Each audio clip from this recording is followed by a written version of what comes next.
di ba? May microphone ako ngayon, kakanta po ako. Pigilan niyo ako. Kakanta na ako.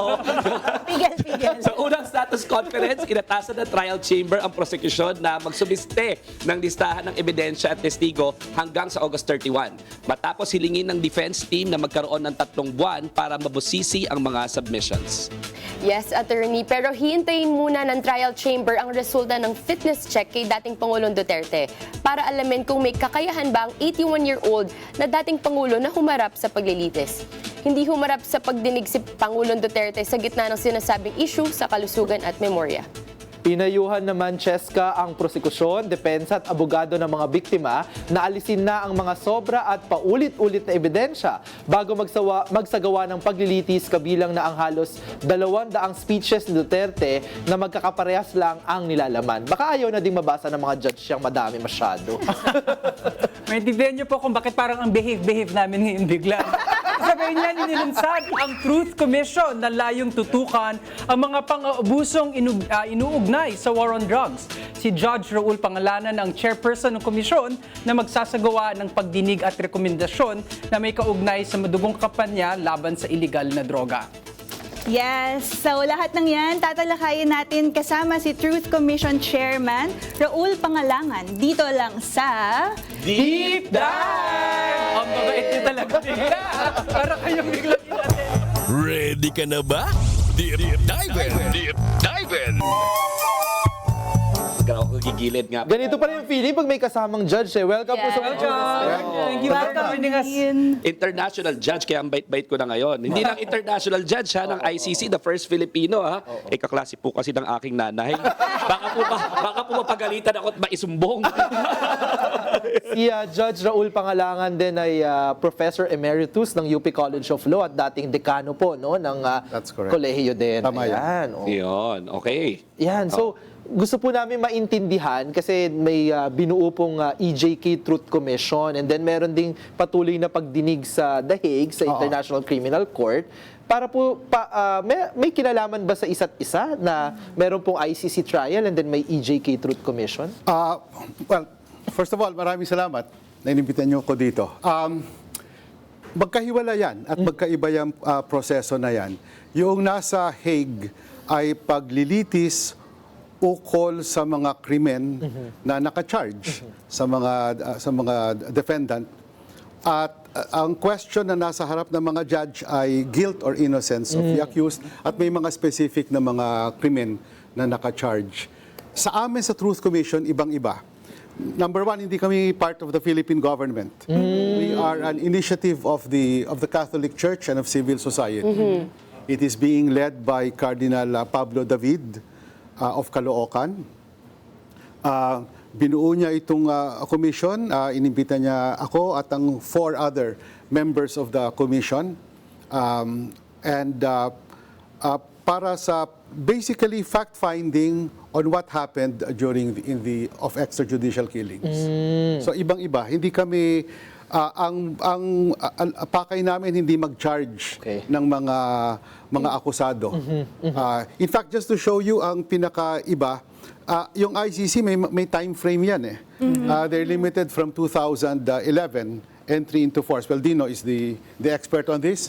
Entry into force for the Philippines 2011 until 2019 nung nag-withdraw tayo. And yet alam naman natin na may mga extrajudicial killings na nangyari even after 2019. Kami hindi kami tali sa ganung time frame. At ang aming talagang unang-unang responsibilidad ay pakinggan yung mga biktima. Kasi tayo nakikita lang natin yung kung ano nangyari sa mga biktima doon sa mga news report at ibang-iba kung madinig mo sila talaga. Kahit sa akin nung una kong na-enkwentro ang isang biktima at sinabi niya sa amin yung nangyari. Kahit ako, nabasa ko na yung mga news reports, pero iba pa rin na madinig mula sa kanila. And just one last point, yung parang all over the world, maraming truth commissions eh. And ang lumalabas doon ang natutunang election sa mga truth commission na yon, the victims have to tell their story. At pag nagsasabi yung mga biktima ng nangyari sa kanila, it's actually part of the justice process Yes. for them. So yung dating modelo, parang yung sanay tayong mga abogado, may biktima nga, magte-testify sila nung nangyari, pero 90% of the game is lawyers debating among themselves. Lahat ng mga technicality. Ito, hindi ito tungkol sa mga abogado, tungkol ito sa mga biktima. And sabi nga, it is a sense of ownership by the victims of the Gaano justice kahalaga process. yung magandang bagay po kasi for the first time mapapakinggan talaga ng in detail yung mga story ng mga naging biktima ng drug war. Gaano po kahalaga yan bilang isang proseso, lalo na sa pananaw ng mga naging biktima at ibang uri ng biktima ng drug war?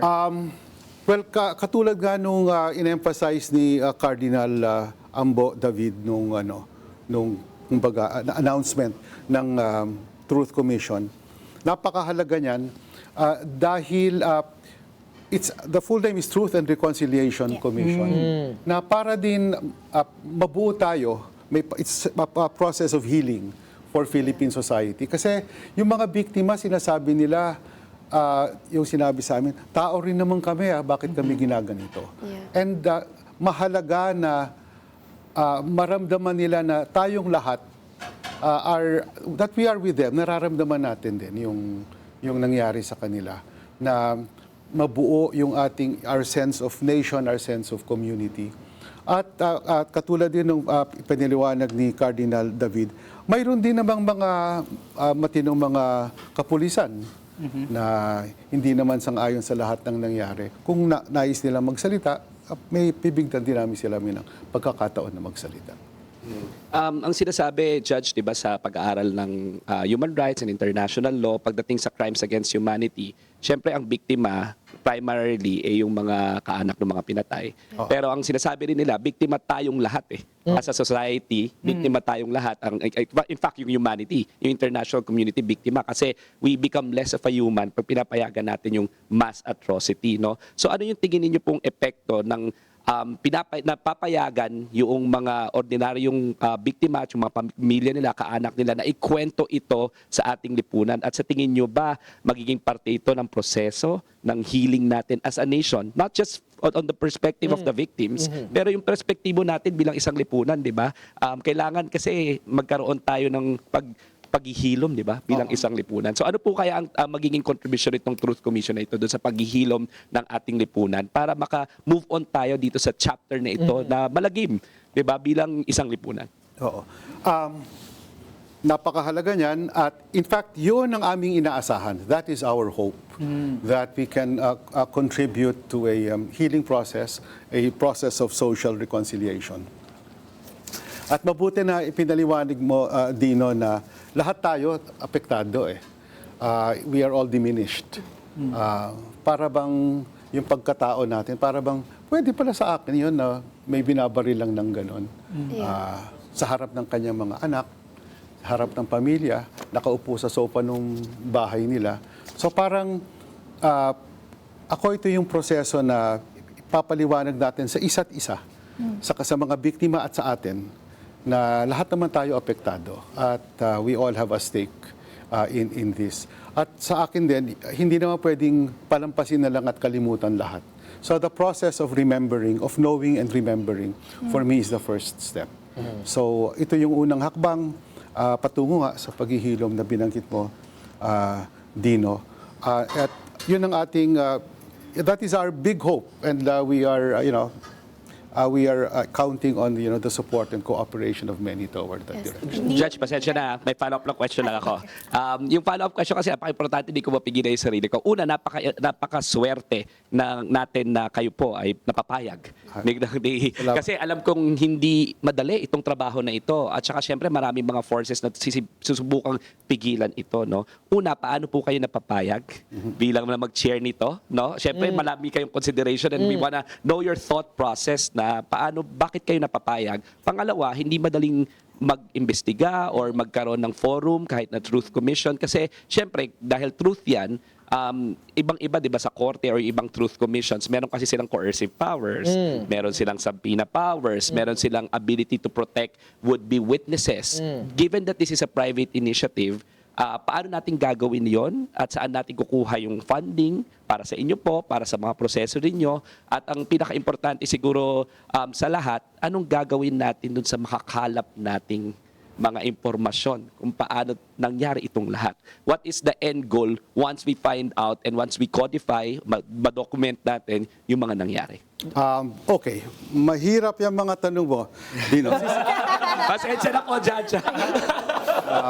Sisimulan ko doon sa pangalawa, and then I will close with the first. Okay. Of course, we will collect the evidence, and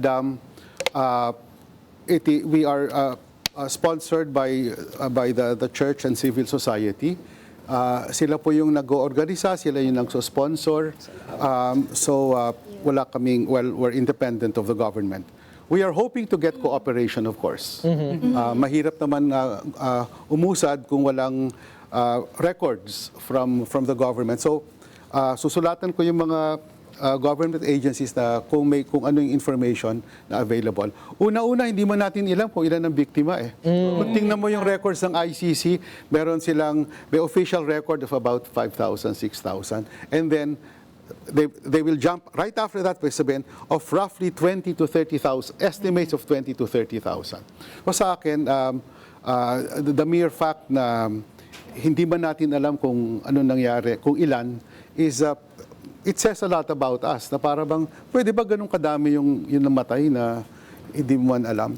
Kahit sa yung bilang ng kaso na na-file, ang sigurado namin, yung 5 kaso, dahil ang simbahan ang nag-alaga sa mga biktima at sa testigo. Pero that's 5 out of an approximate 20 to 30,000. So kailangan talaga. So tatanggapin namin yung mga ebidensya mula sa mga biktima. Miyembro ng Truth Commission si Dr. Raquel Fortun, a forensic doctor. Marami na silang nakalap na mga autopsy report. Sari-sari din yan. May ibang autopsy na pinirmahan na lang nung pamilya para makuha nila yung bangkay. So marami yan. Dino, doon sa tanong mo anong gagawin, so we will put them all together. We will make them available to the public. Kasi nga, public outreach and education is part of our goal.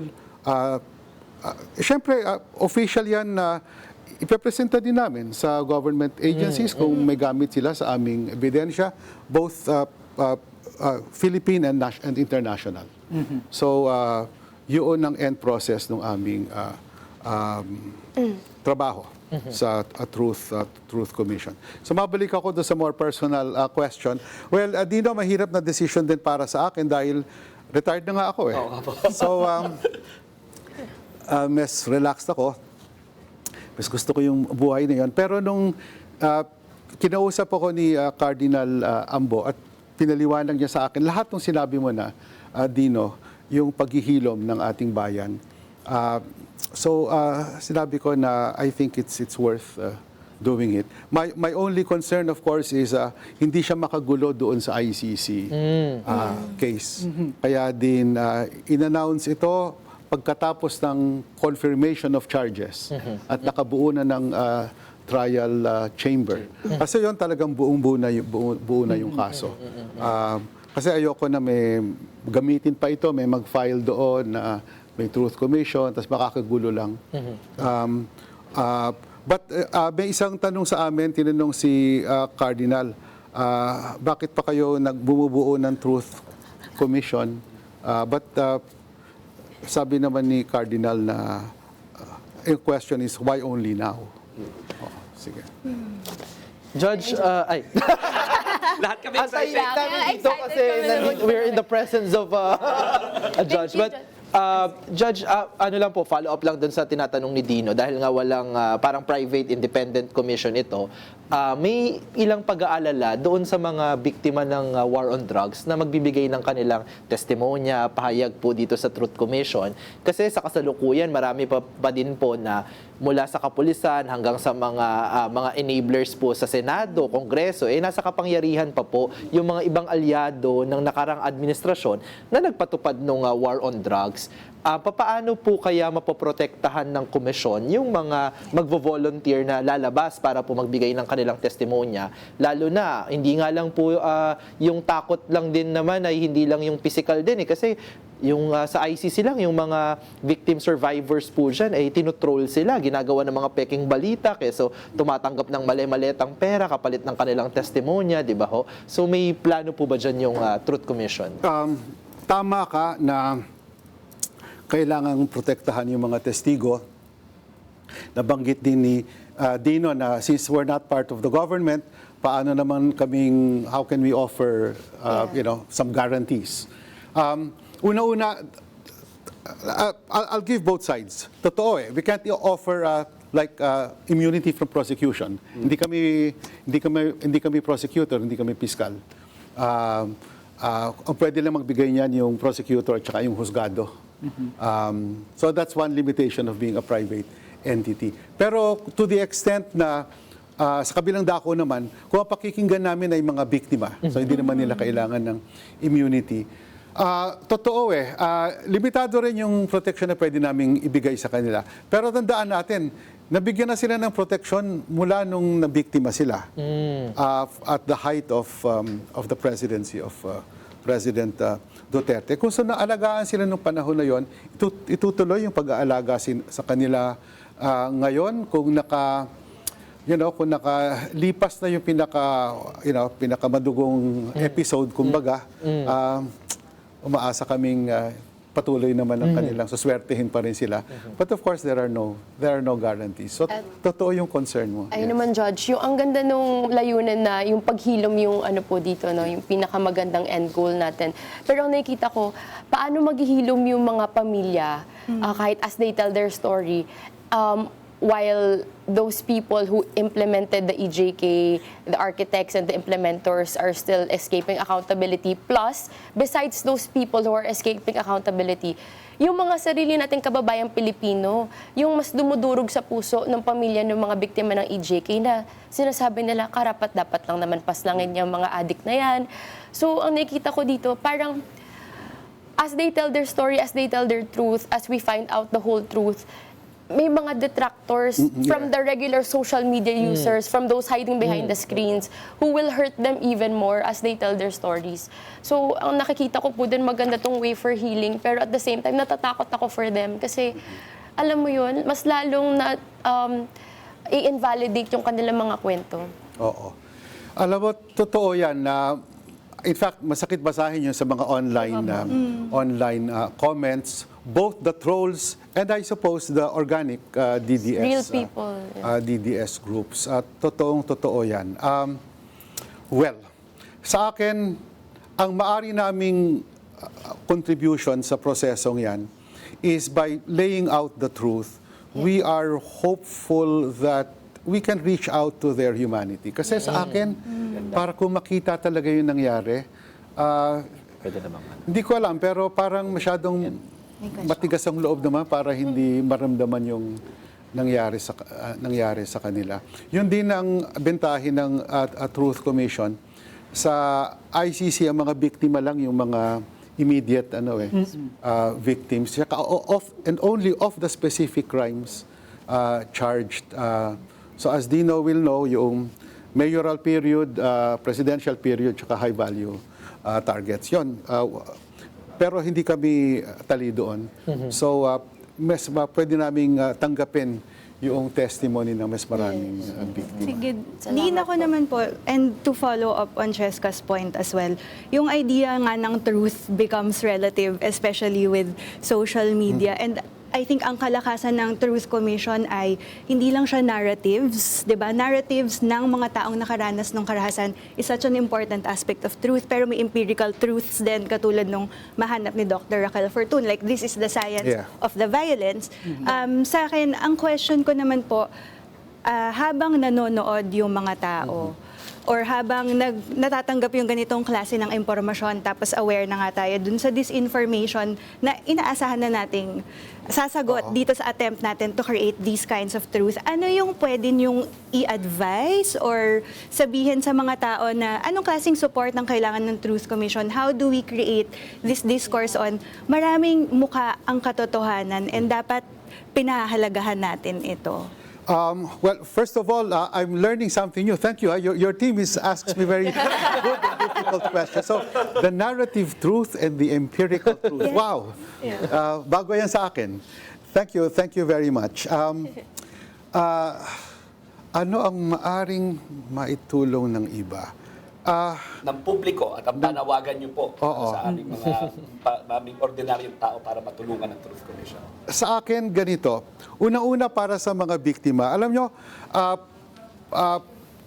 dapat maintindihan ng mga tao na ang mga biktima, by the time they get to us, takot sila. Tas haharap pa sila sa mga commissioner in a formal proceeding. Yes. Ido-document. Haharap pa yan sa mga abogado, mangkukulit sa kanila.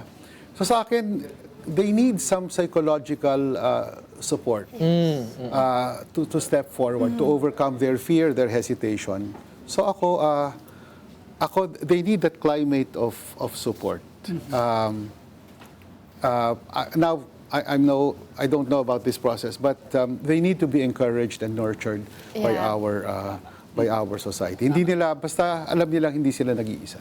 Tama. Alam niyo din, kaya nating pag-usapan nito buong maghapon. Gusto ko sana. Pero Kaya mo talaga dahil mag-iwan. meron tayong konting limitasyon sa oras, no. Din, nais namin magpasalamat Maraming salamat sa po. pagpapaunlak niyo sa amin ngayong hapon na talang ito po yata yung pinakatahimik, yung ever with due respect mo.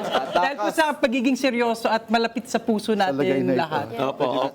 Kasama niyo po kaming lahat dito po sa With Due Respect sa inyo pong panawagan sa EJK Truth Commission at sinusuportahan po namin ang buong komisyon. Sana po makabalik kayo dito. Gusto po namin malaman yung iba pang mga progreso dun sa magiging investigasyon at iba pang mga aktibidad ng EJK Truth Commission. At sabi nga ni Judge ay sa mga biktima po ng war on drugs, hindi po kayo nag-iisa. Marami pong nasa likod ninyo para lumabas po ang katotohanan. At yun. At yun nga, susuporta naman at dalangin namin ng tagumpay, no, na para balang araw ay magising tayo para sa isang malagim na bangungot ng drug war. Magbabalik po ang With Due Respect. Thank you, Judge. Maraming po salamat.